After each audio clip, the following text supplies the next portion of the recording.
Sunday, April 3rd, 2022, the fifth Sunday of Lent. Jesus rescues a hapless woman accused of adultery from the men who wanted to lynch her and from her own indignity. It is important to parse this event to get its full meaning. Jesus is at the temple grounds teaching.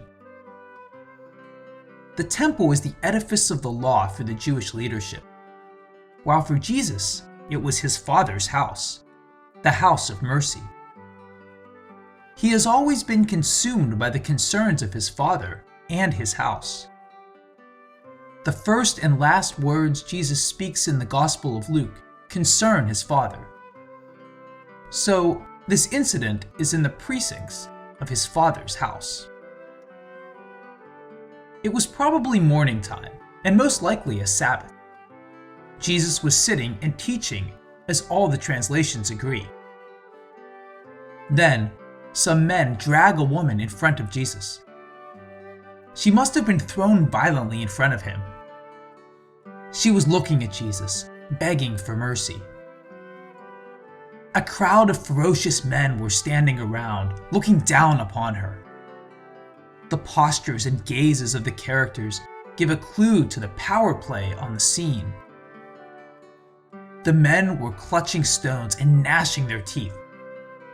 The situation is volatile and highly charged. One wrong word from Jesus might result with not just one, but two dead bodies. He could get lynched as well. The men ask Jesus a trap question. Do you advise her killing or not? A close-ended question, forcing him to say yes or no. There is an eerie silence as the woman anxiously awaits her painful death, while the men look forward to a high adrenaline execution with stones. Jesus is evaluating the situation, perhaps.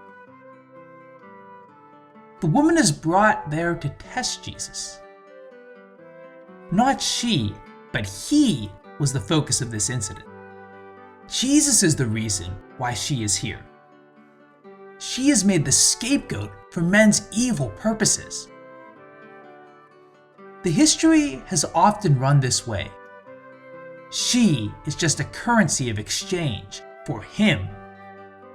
He settled the score by buying her, selling her, molesting her, killing her. They want to demolish Jesus, and the woman is merely an instrument. Jesus bends down to write something. There are all sorts of speculations on what he is writing. My mind races back to the writing of God in Daniel, the only other instance we find the hand of God writing in the scriptures.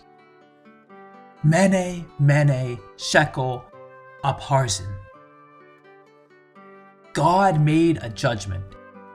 You have been numbered and weighed and are found wanting. Everyone is numbered and weighed and is found short of goodness, short of holiness. It means that no one present there was righteous enough to judge the woman. Maybe the men read what Jesus wrote. Maybe they did not. Either way, the silence was deafening. As it prolonged, the suspense begins to wane. Reflection begins to dawn. Jesus appeals to the conscience of the men after their adrenaline rush has subsided. Behind the well-phrased sentence, "Let him who has no sin be the first to cast the stone," might have been an emotional plea. Don't we all sin? Is there anyone among us who could claim to be sinless?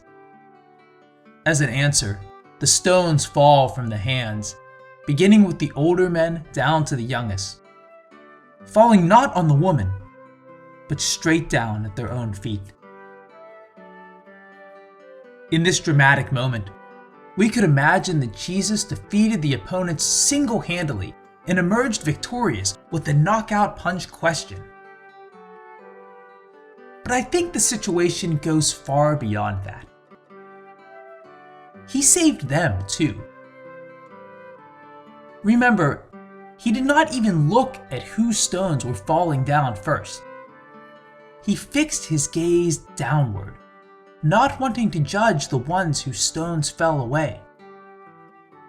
The angry men go back with two convictions.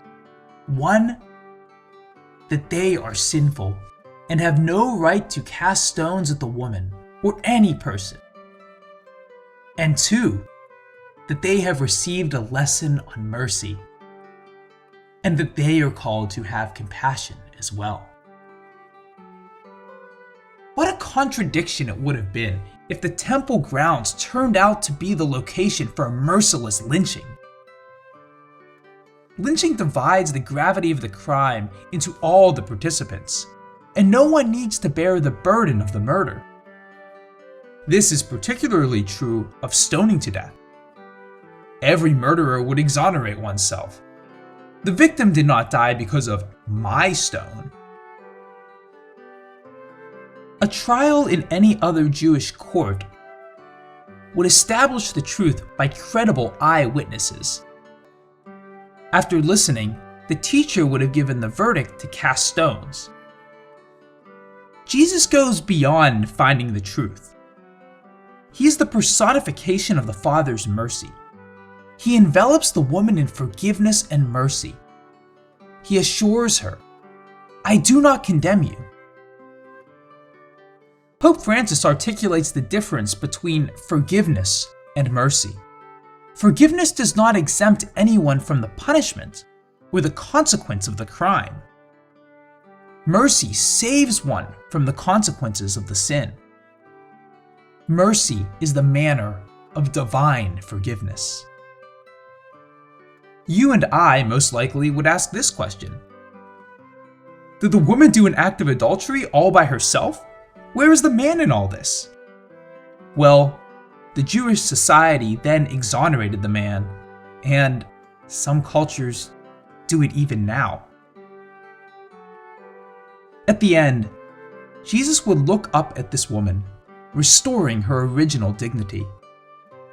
Even in his physical posture, Jesus was sitting down on the ground so that he could look up at her, unlike the other men who were standing and looking down on her.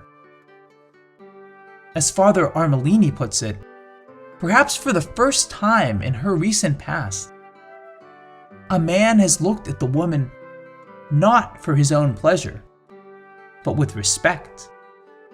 For the first time, perhaps, the woman experiences love without lust. Truth is not a stone to be thrown at the vulnerable. If that stone has to be cast at anyone, it should be at oneself.